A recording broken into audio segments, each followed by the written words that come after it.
30,000 ரூபாய் சம்பாதிக்கிற ஒரு பையன், அவனுக்கு ஒரு 25,000 ரூபாய் வரைக்கும் கடன் அது இதுன்னு போயிருது. மிச்சம் ஒரு 5,000 தான் இருக்கு. அவர் 2,000 ரூபாய் சேவிங் வச்சுக்கிறாருன்னு வச்சுக்கோங்க. தம்பி 1 crore சேர்க்கலாம்.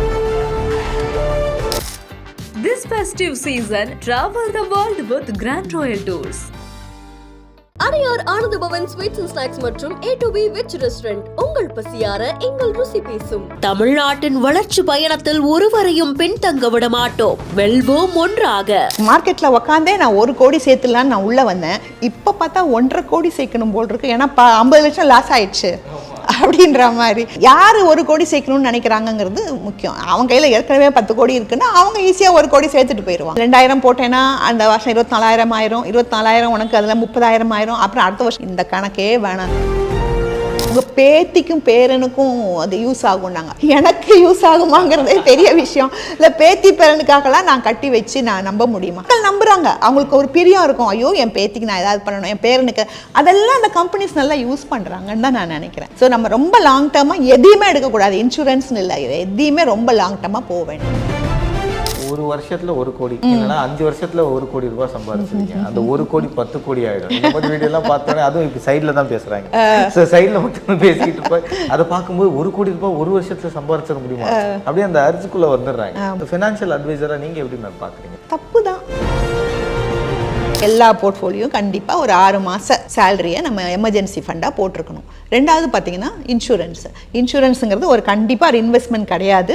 அதை நம்ம புரிஞ்சுக்கிட்டு அது இன்சூரன்ஸ்க்கு எவ்வளோ மரியாதை கொடுக்கணுமோ அந்த மரியாதை கொடுத்து இன்சூரன்ஸுக்கும் நம்ம சேவிங்ஸ் பண்ணி தான் ஆகணும். இன்சூரன்ஸ் போகும்போது டேர்ம் இன்சூரன்ஸ் எடுக்கணும். டேர்ம் இன்சூரன்ஸில் வந்து நம்மளுக்கு சேவ் ஆகி திருப்பி எல்லாம் பின்னால் அந்த money back policy, whole life அதெல்லாம் வேண்டாம். டேர்ம் இன்சூரன்ஸில் ரொம்ப கம்மி 500 ரூபாய்க்கு கூட ஒரு பாலிசி ஸ்டார்ட் பண்ண முடியும். ஒரு 50 லட்சம் ரூபாய்க்கு நம்ம பாலிசி எடுக்க முடியும். அப்படிங்கிறதுலாம் டேர்ம் இன்சூரன்ஸில் இருக்குது. இப்போ அதிகமாக பேசக்கூடிய ஒரு விஷயங்கள்லாம் மியூச்சுவல் ஃபண்டும் ஸ்டாக்கும் தான். ஸோ இதை எப்படி வந்து டைவர்சிஃபை பண்ணி வைக்கலாம்? ஏன்னா ரெண்டுமே ஒரு பக்கம் ரிஸ்க் ஃபேக்டர் அதிகமாக இருக்கக்கூடிய விஷயங்கள். கண்டிப்பாக டைவர்சிஃபை பண்ணியே ஆக வேண்டிய விஷயம். இது ரிஸ்க் ரொம்ப அதிகம். பொதுவாக large cap stocks, TCS, Infosys, Nestle, Britannia, HUL இதெல்லாம் பார்த்தீங்கன்னா ரொம்ப வொலடைலிட்டி கம்மி. இதெல்லாம் முழுசாக வளர்ந்த ஒரு ஆள் மாதிரி. முழுசாக வளர்ந்த ஒரு ஆளுக்கு பெரிய வளர்ச்சியும் இருக்காது. டக்குன்னு ஒரு காய்ச்சல் வந்து படுத்து அப்படியே போயிடவும் மாட்டாங்க. தாக்கு பிடிச்சி மறுபடியும் மேலே வந்துருவாங்க. அது மாதிரி தான் large cap stocks. Mid cap stocks இருக்கு. அது வந்து அடுத்தாப்புல நல்லா க்ரோத் ஆகும்னு சொல்லி நம்ம இது பண்றது. ஸ்மால் கேப் தான் இப்போ ரீசெண்டாக ரொம்ப எல்லாருக்கும் ஃபேவரட்டாக இருந்தது. நல்லா வளரும். ஒரு குழந்தை வந்து பார்த்தீங்கன்னா டபுளாக வளர்ந்துட்டு போகும். 6 மாதத்துக்கு அது அவ்வளோ பெருசாகும். அது மாதிரி தான் ஸ்மால் கேப்பும் நல்ல வளர்ச்சி இருக்கும். இந்த டைமில் எதில் இன்வெஸ்ட் பண்ணணும்னு கவனித்து நம்ம பண்ணணும். அது தவிர செக்டோரல் ஸ்டாக்ஸ்னு இருக்குது. IT செக்டர், ஃபார்மா செக்டர், அந்த மாதிரி செக்டார் ஸ்டாக்ஸ் இருக்குது. இப்போ இந்த செக்டர் மேலே போகும். இப்போ பார்த்தீங்கன்னா டாலரோட மதிப்பு மேலே போச்சுன்னா ஐடிக்கும் ஃபார்மா நல்லதாக போச்சுன்னா அவங்க நிறைய அங்கே விற்கும் போது அவங்களுக்கு நல்ல லாபம் கிடைக்கும். ஸோ IT ஃபார்மா ஸ்டாக்ஸ் வாங்கி வைக்கலாம். பட்ஜெட்டில் வந்து நாங்கள் டிஃபென்ஸ்க்கு நிறைய ஒதுக்க போகிறோம்னு சொன்னால் டிஃபென்ஸ் ஸ்டாக்ஸ் வாங்கி வைக்கலாம். அந்த மாதிரி நம்ம அதை டைவர்சிஃபை பண்ணலாம். ஒரே இதில் போடக்கூடாது. அந்த கான்சன்ட்ரேஷன் ரிஸ்க்கும்பாங்க, அது நம்ம பண்ணவே கூடாது. அதே மாதிரி மியூச்சுவல் ஃபண்ட்லேயும் பார்த்தீங்கன்னா எத்தனை ஸ்கீம்ஸ் இருக்குது. மோர் தென் 2500 ஸ்கீம்ஸ் இருக்குது. அதில் வந்து நம்ம ஃப்ளெக்ஸி கேப் போட்டாலே ஃபுல்லாக எல்லாமே கவர் ஆகிடும். இல்லைனா மல்டி அசெட் ஃபண்டு அப்படிலாம் கூட அசெட் ஃபண்டுன்னு இருக்குது, பேலன்ஸ்டு ஃபண்டுன்னு இருக்குது, அக்ரெசிவ் பேலன்ஸ்ட் ஃபண்டுன்னு இருக்குது. ஸோ இதை போய் நம்ம ஒரு மியூச்சுவல் ஃபண்ட் டிஸ்ட்ரிபியூட்டரை நம்ம டிஸ்கஸ் பண்ணிட்டு நம்ம டைவர்சிஃபிகேஷனுக்கு அதெல்லாம் கண்டிப்பாக யூஸ் ஆகும். ஒரு விஷயம் என்னன்னா ஓவராக டைவர்சிஃபை பண்ணிட்டாலும் கொஞ்சம் லாபம் குறையும். ஸோ அதுலேயும் நம்ம கொஞ்சம் கேர்ஃபுல்லாக இருக்கணும். இப்போ நீங்கள் இன்ஃபோசிஸ் வந்து 20% வளருது. அதே மாதிரி பக்கத்தில் நீங்கள் இன்னொரு டன்லா பிளாட்ஃபார்ம்னு ஒன்று வாங்கி வைக்கிறீங்க. அது வந்து 10% கம்மி ஆகுது. நீங்கள் ரெண்டும் வச்சுருந்தீங்கன்னா ஒரு வருஷத்தில் இது 20% மேலே, இது 10% கீழே, உங்களுக்கு நெட்டாக வர்றது வெறும் 10%. அது எதனால் வந்துச்சு? நீங்கள் 2ல் போட்டதில்லை. நீங்கள் ஒரே தான் இன்ஃபோசிஸில் போட்டிருந்தீங்கன்னா உங்களுக்கு மொத்தமும் 20% வளர்ந்துருக்கும். அதுக்கு உங்களுக்கு தேவை என்ன? நாலேஜ். உங்களுக்கு அந்த நாலேஜ் இருந்தால் நீங்கள் டன்லா பக்கம் போயிருக்க மாட்டீங்க. ஸோ அந்த மாதிரி நம்ம பார்த்துக்கணும். ஆக்சுவலாக அதை தான் கேட்கணும். ஏன்னா இப்போது ஏதோ ஒரு வகையில் 10வது பேலன்ஸ் ஆச்சு. அது தெரியாதவங்க ஏன்னா இது வருமா அது வருமானு தெரியாமல் தான் ரெண்டுத்துலேயும் இதுலேயும் போட்டு வைப்போம் அதுலேயும் போட்டு வச்சிடலாம் அப்படின்னு இருப்பாங்க. ஸோ இதுக்கு பயங்கரமாக ஆழமாக படித்தா மட்டும்தான் இந்த டைவர்சிஃபிகேஷனில் ஸ்டாக்குக்குள்ளே வச்சுக்க முடியும். மியூச்சுவல் ஃபண்ட்லையும் பார்த்துக்கலாம். ஒன்று ரொம்ப ஆழமாலாம் படிக்க வேண்டியதில்லை தம்பி. நிறைய பேர் அவ்வளோலாம் பயப்படுறாங்க. ஒன்று ஓவராக பயந்து அதுக்கிட்ட போக மாட்டேங்கிறாங்க. இல்லைன்னா எனக்கு தெரியாத ஒன்றுமே இல்லை, அவன் சொல்லிட்டான், என் ஃப்ரெண்டு அவன் நல்ல பணம் பண்ணி அவன் என்ன பண்ணான்னு அவனுக்கு கூட தெரியாது. தெரியாது. அந்த மாதிரி தான் இருக்கும். ஆனால் இவனா நினச்சிக்கிறது அவன் அவ்வளோ நல்லா இருக்கான், அவன் அன்றைக்கி ஃபோட்டோ போட்டிருந்தான் ஃபேஸ்புக்கில், நான் பார்த்தேன் தாய்லாண்டில் குளிச்சுட்டு இருந்தான் ஃப்ரெண்ட்ஸோட, அந்த மாதிரிலாம் நானும் அந்த மாதிரி ஆகிடுவேன் அப்படின்லாம் நினச்சிட்டு ஒரு நாலேஜும் இல்லாமல் உள்ளே போகிறவங்களும் இருக்காங்க. ஸோ ரெண்டும் வேண்டாம். நம்ம வந்து நிறைய நான் சொன்ன மாதிரி நிறைய யூடியூப்ஸ், எத்தனை எக்ஸ்பர்ட்ஸ் நம்ம எஸ்பெஷலி சவுத் இந்தியா தமிழில் எத்தனை எக்ஸ்பர்ட்ஸ் இருக்காங்க. அவங்களாம் பேசுனதை கேட்டிருந்தாலே நம்மளுக்கு பாதி நாலேஜ் வந்துடும். அவங்க டிப்ஸை நம்ம ஃபாலோ பண்ண வேண்டாம். அவங்க ஒன்று யாரும் டிப்ஸு கொடுக்குறதில்ல, டிப்ஸை நம்ம ஃபாலோ பண்ணவும் கூடாது. சரி ஒரு ஸ்டாக் சொல்கிறாங்களா, நம்மளே போயிட்டு கொஞ்சம் பார்க்குறது தெரியணும். தெரிஞ்சு நம்ம அதில் போய் நம்ம கொஞ்சம் ஆராய்ச்சி பண்ணி கொஞ்சம் டெய்லி ஒரு 1 hour வைங்க. இவ்வளோ கஷ்டப்பட்டு சம்பாதிக்கிறோம், அதை நல்லா வளர்க்குறதுக்கு ஒரு நாளைக்கு 1 மணி நேரம் செலவு பண்ணால் நம்மளுக்கு நல்லது தானே. நீங்கள் நாளைக்கு ஃபினான்ஷியல் அட்வைசர்ட்டே போங்க, அவங்க சொல்கிறது ரைட்டாக தப்பான்னு தெரிஞ்சுக்கிறதுக்காக நம்மளுக்கு நாலேஜ் வேணும்ல. ஏன்னா இப்போது நிறைய காணொலிகளில் எப்படி இருக்குன்னா, நிறைய பேர் பேசுகிறது, நீங்கள் ஒரு வருஷத்தில் 1 கோடி இல்லைன்னா 5 வருஷத்தில் 1 கோடி ரூபாய் சம்பாதிச்சிருக்கீங்க, அந்த 1 கோடி 10 கோடி ஆகிடும். இந்த மாதிரி வீடியோலாம் பார்த்தோன்னே அதுவும் இப்போ சைடில் தான் பேசுகிறாங்க. ஸோ சைடில் மட்டும் பேசிக்கிட்டு இருப்பாங்க. அதை பார்க்கும்போது 1 கோடி ரூபாய் 1 வருஷத்தில் சம்பாதிச்சிட முடியுமா அப்படியே அந்த அரிசிக்குள்ளே வந்துடுறாங்க. அப்புறமா தான் அதுக்கு பின்னாடி ஒரு ஸ்டோரி இருக்குது. ஸோ இதெல்லாம் வந்து பசங்க வந்து பார்த்து அந்த மோகத்துக்குள்ளே வந்துடுறாங்கன்னு ஒரு தாட் இருக்கும். ஆக்சுவலி ஃபினான்ஷியல் அட்வைசராக நீங்கள் எப்படி மேம் பார்க்குறீங்க? இந்த மாதிரி ஷார்ட் டேர்மில் நிறைய சம்பாதிக்கணுன்ற அர்ஜி எப்படி பார்க்குறீங்க? தப்பு தான். நம்ம ஆசைப்படலாம், ஆசை எவ்வளோ தூரம் நம்ம அந்த ஆசையை நிறைவேற்ற முடியுங்கிறது இது. ஆனால் கொஞ்சம் ஜாக்கிரதையாக தான் எதுக்குள்ளேயும் போகணும். இப்போ நம்ம நிறைய பொன்சி ஸ்கீம்ஸ்லாம் கேள்விப்படுறோம். இந்த அர்பன் ஏரியாலெல்லாம் மக்கள் லைனில் நின்று காசு கட்டிட்டு அதுக்கப்புறம் என் பணம் போச்சேன்னு கவலைப்படுறாங்க. இப்போ ரீசெண்டாக அது கேள்விப்பட்டேன். கிரிப்டோ நாங்கள் வந்து கிரிப்டோ உங்களுக்காக வாங்குகிறோன்னு சொல்லி மக்கள் க்யூவில் நின்று பணம் கட்டுறாங்க கிரிப்டோ பற்றி யாருக்கு என்ன தெரியும்? இவங்க என்ன நாலேஜ் இருக்குன்னு சொல்லிட்டு அங்கே போய் இந்த பணம் கட்டிகிட்டு இருக்காங்க. ஸோ இந்த மாதிரி கண்மூடித்தனமாக எதுலேயும் இறங்க. உங்கள் ஸ்ட்ரென்த் உங்களுக்கு தெரியணும், அதனால் முடியும்னு நீங்கள் நினச்சி உங்கள் கையில் ஓரளவு டே டு டே செலவுக்கான பணத்தை தூர வச்சுருங்க. கடன் வாங்கக்கூட. அது தவிர மிச்சம் இருக்கா, அதை இன்வெஸ்ட் பண்ணுவோம். சாலிடாக ஒரு கோடி சேர்க்க எவ்வளோ மேம் ஆகும்? எத்தனை வருஷம் ஆகும்னு கேட்குறேன். முதல் 1 கோடி. அதான் யாரு முதலே சொன்னேன் இல்லையா, அவங்க ரிஸ்க் ப்ரொஃபைல் ரொம்ப முக்கியம் அப்படின்னு சொல்லிட்டு. உங்கள் ப்ரொஃபைல் தான். நீங்கள் தனியாக ஒரு ஆளாக இருக்கீங்களா, ஒய்ஃபு பிள்ளைங்க இருக்காங்களா, அவங்க படிச்சுட்டு இருக்காங்களா, உங்கள் சம்பளம் எவ்வளவு, அவங்க சம்பளம் எவ்வளவு? இப்போ சாலிடாக ஒரு 30,000 ரூபாய் சம்பாதிக்கிற ஒரு பையன், அவனுக்கு ஒரு 25,000 ரூபாய் வரைக்கும் கடன் அது இதுன்னு போயிடுது. மிச்சம் ஒரு 5,000 தான் இருக்குது. அவர் 2,000 ரூபாய் சேவிங் வச்சுக்கிறாருன்னு வச்சுக்கோங்க. தம்பி 1 crore சேர்க்கலாம் ரொம்ப கஷ்டம். நம்ம சும்மா வாய்க்கு வந்த மாதிரி நீ இதில் போடு நீ அதில் போடுன்னு சொல்ல முடியாது. பேப்பரில் எவ்வளோ வேணா எழுதி காமிக்கலாம். நீ 2,000 போட்டேன்னா அந்த வருஷம் 24,000 ஆயிரும், 24,000 உனக்கு அதில் 30,000 ஆயிரும், அப்புறம் அடுத்த வருஷம் இந்த கணக்கே வேணாம் தம்பி. நான் என்ன சொல்கிறேன், நீங்கள் அங்கே வரைக்கும் 1 கோடி வரைக்கும் பார்க்க வேண்டாம். இந்த வருஷம் நான் வந்து இவ்வளோ சேர்ப்பேன் அந்த. ஏன்னா அடுத்த வருஷம் என்ன வரப்போகுதுன்னு யாருக்கும் தெரியாது. கோவிடை பற்றி எதிர்பார்த்தோமா, அது வந்து எவ்வளோ பேரை எப்படி அடிச்சுட்டு போச்சு இல்லையா. ஸோ நம்ம அந்த மாதிரிலாம் பிளான் பண்ண வேணாம், அவ்வளோலாம் ஆசைப்படவும் வேணும். நம்ம அடுத்த லெவலுக்கு நம்ம எப்போ போகிறோம், அந்த வருஷம் எண்டுக்குள்ளே என் கையில் எவ்வளோ இருக்கணும் அதை நீங்கள் பிளான் பண்ணுங்க. அதுக்கு நான் எப்படி சேவ் பண்ணேன். ஏன்னா இது வந்து சும்மா இந்த 1 கோடி அந்த பேரை பார்த்து ஸ்டார்லாம் வந்துருது கண்ணில். அதுக்காக தான் மேம் தெளிவாடே அப்படிலாம் வராது, பண்ண முடியுமா இருக்கு. அன்னைக்கு ஏதோ ஒன்றில் போட்டிருந்தான், நான் 1 கோடி சேர்க்கணும்னு நினைச்சேன். இப்போ அந்த மார்க்கெட்ல உட்காந்தே நான் 1 கோடி சேர்த்துலான்னு நான் உள்ள வந்தேன். இப்போ பார்த்தா 1.5 கோடி சேர்க்கணும் போல் இருக்கு. ஏன்னா 50 லட்சம் லாஸ் ஆயிடுச்சு அப்படின்ற மாதிரி. ஸோ அந்த மாதிரி இப்போ அந்த மாதிரி நிலைமைகள் நிறைய இருக்கு. யார் 1 கோடி சேர்க்கணும்னு நினைக்கிறாங்கிறது முக்கியம். அவங்க கையில் ஏற்கனவே 10 கோடி இருக்குன்னா அவங்க ஈஸியாக 1 கோடி சேர்த்துட்டு போயிடுவாங்க. நம்ம நீங்கள் சொன்ன மாதிரி 2,000 3,000 சேர்க்க போனோம்னா நம்மளுக்கு டைம் ஆகும், பொறுமையாக தான் இருக்கணும். அப்படியெல்லாம் டபுளாலாம் வளர முடியாது. அதை நம்ம புரிஞ்சுக்கணும். யதார்த்தம் என்ன, நிதர்சனம் என்ன, அதை புரிஞ்சுக்கணும். கோல் வைக்கிறீங்களா, அடுத்த வருஷத்துக்கு வைங்க.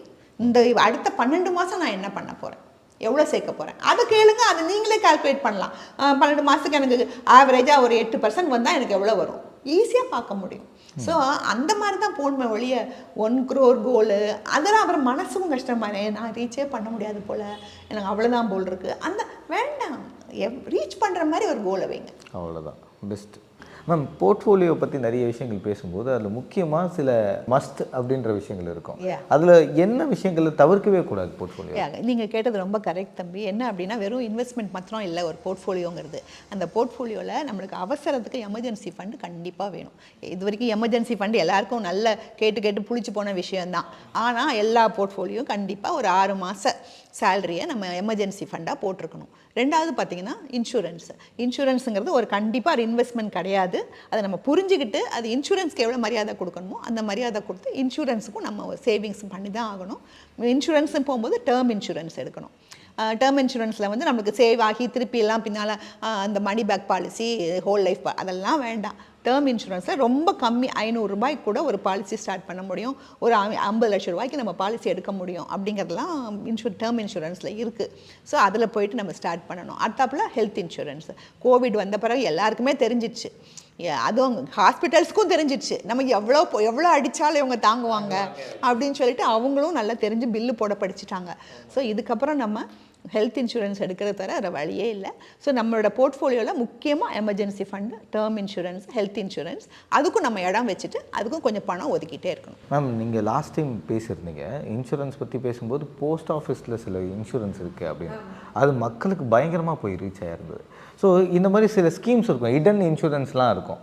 அது உங்களுக்கு தெரிஞ்ச நாலேஜில் இப்போ மக்களுக்கு சொன்னீங்கன்னா பயங்கரமாக இருக்கும்னு நினைக்கிறேன். ரொம்ப டீட்டெயில்டாக இப்போ நான் சொல்ல முடியல, ஏன்னா நான் வந்து ஞாபகம் இருக்கிற வச்சு சொல்கிறேன். இப்போ நான் உங்ககிட்ட முதல்ல சொன்னேன் பார்த்தீங்களா, பேங்க் எஸ்பிக்கு போனீங்கன்னா எல்லா பேங்க்லையும் போய், எஸ்பெஷலி கவர்மெண்ட் பேங்க்ஸில் போய் IOB, SBI, இந்தியன் பேங்க் அங்கெல்லாம் போனீங்கன்னா நீங்கள் SBI அக்கௌண்ட் வச்சுருக்கீங்க, எனக்கு ஆக்சிடென்டல் டெத் இன்சூரன்ஸ் வேணும்னு கேட்டிங்கன்னா எனக்கு தெரிஞ்சு 100 ரூபாய்க்கு ஒரு ஃபார்ம் ஃபில்அப் பண்ணி கொடுத்தீங்கன்னா போதும். அவ்வளோதான், 1 லட்சம் ரூபாய் கவரேஜ் எவ்ரி இயர். அந்த 100 ரூபாய் கொடுத்தீங்கன்னா எவ்ரி இயர் உங்களுக்கு 1 லட்சம். 200 ருபீஸ் கொடுத்தா 2 லட்சம். இப்போ ரீசெண்டாக நான் கேள்விப்பட்டேன் 12 ரூபாய் கட்டினா போதும் லைஃப் கவரேஜ் இருக்கு. 20 ரூபாய்க்கு இருக்கு ஆக்சிடென்டல் டெத். இதுக்கெல்லாம் ஒரு மெடிக்கல் இதெல்லாம் பண்ண வேண்டியது இல்லை, டெஸ்ட் கிஸ்ட் ஒன்றும் கிடையாது. ஏன்னா உங்க ஜாதகமே அந்த பேங்க்ல இருக்கு.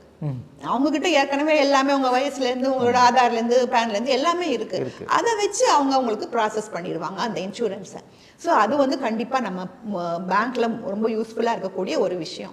அது தவிர போஸ்ட் ஆஃபீஸும் ரொம்ப மக்கள் கவனிக்காத ஒரு விஷயம். இது ஃபேன்சியாக இருக்குது இல்லைங்கள, ஸ்டாக் மார்க்கெட்டும் சரி, மியூச்சுவல் ஃபண்டும் ரொம்ப ஃபேன்சியாக இருக்குது. இம்மீடியட்டாக அவங்களால ரிட்டர்ன் பார்க்க முடியுது. பட் அதோட கோர முகத்தை இப்போ தான் பார்த்துட்டு இருக்கோம். இப்போ தான் அது இறங்க ஆரம்பிச்சிருக்கு. நம்ம எக்ஸ்பர்ட்ஸ் தான் சொல்லிக்கிட்டே தான் இருந்தாங்க, இதை நம்பாதீங்க, இது இப்படியே போகும்னு எதிர்பார்க்காதீங்கன்னு எவ்வளவோ சொன்னாங்க. நம்ம மக்களுக்கு ஒரு உற்சாகம், இவ்வளோ வருது அவ்வளோ வருது, எனக்கு இன்னைக்கு இவ்வளோ ஆச்சு அப்படின்னு சந்தோஷம், தப்பு சொல்லலை.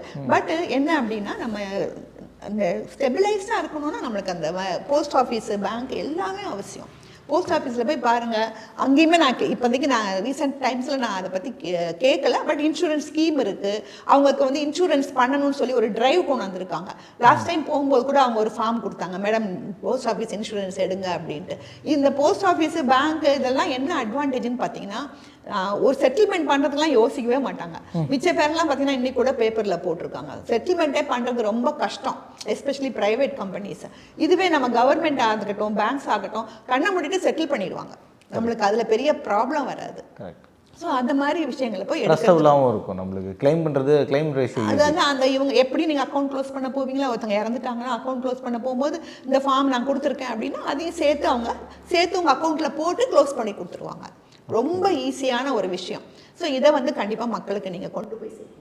Correct ma'am. அதில் இன்வெஸ்ட்மெண்ட் எதிர்பார்க்குறது அந்த மாதிரி பாலிசி போகலாமா? ஏன்னா உங்களுக்கு ஒரு 60 வருஷம் நீங்கள் கட்டுங்க, எதனா பல்க் அமௌண்ட் இப்போயே கொடுத்துருங்க, அது உங்களுக்கு ரிட்டனாக மாற்றி கொடுப்பாங்க அப்படின்னு இன்சூரன்ஸை இன்வெஸ்ட்மெண்ட் மாதிரி பார்க்குறாங்க சில பேர். அதுக்கான பாலிசிஸ் இருக்குது, சூஸ் பண்ணணுமா பண்ணக்கூடாது? எல்லாம் ஏழை மக்கள், எல்லாம் அந்த சப்சிடி வரும் இல்லையா, அதுக்காக அக்கௌண்ட் ஓப்பன் பண்ணவங்க, சின்ன பென்ஷன் வர்றவங்க. பேங்க் என்ன சொல்லிட்டாங்க, RBI நாங்கள் வந்து நல்ல SBI கையில் கொடுத்துட்டோம், அவங்க பார்த்துப்பாங்க, சரி பண்ணிடுவாங்க, 6 மாதம் பொறுத்துக்கோங்க, உங்கள் பணத்தில் உங்களுக்கு ஒரு 50% 60% கொடுத்துட்றோம் சொல்கிறாங்க. 6 மாதத்துக்கு இவங்க எங்கே போவாங்க சாப்பாட்டுக்கு? யாரை போய் கேட்க முடியும்? அப்படி அந்த பேங்க் வாசலில் அவ்வளோ மக்கள் தவம் கிடக்குறாங்க. ஸோ எதுவுமே ரொம்ப லாங் டேர்மாக நம்ம வந்து நம்பி போகக்கூடாது. ரெண்டாவது, இன்சூரன்ஸ்லேருந்து கல்லில் நாரை உரிச்சிடலாம், இன்சூரன்ஸ்லேருந்து இன்வெஸ்ட்மெண்ட் பண்ணி ஒரு ரிட்டர்னை எடுக்கவே முடியாது. அவங்களே என்ன சொல்கிறாங்க, 5%. நாங்கள் கேட்டால் சொல்லுவாங்க எங்களுக்கு ரெஸ்ட்ரிக்ஷன் இருக்குது, நாங்கள் அவ்வளோதான் சொல்ல முடியும்பாங்க. அவ்வளோ வரதே கஷ்டம். 5% 6% அவ்வளோதான் இன்சூரன்ஸ்லேருந்து வரும். அதை விட நீங்கள் வேறு எங்கேயாவது போட்டுட்டு அது மாதிரி டபுள் பங்கு வாங்கிட்டு போகலாம். ரீசெண்டாக ஒருத்தவங்க சொன்னாங்க, அவங்க பேத்திக்கும் பேரனுக்கும் அது யூஸ் ஆகும்னாங்க. எனக்கு யூஸ் ஆகுமாங்கிறதே பெரிய விஷயம். இல்லை பேத்தி பேரனுக்காகலாம் நான் கட்டி வச்சு நான் நம்ப முடியுமா?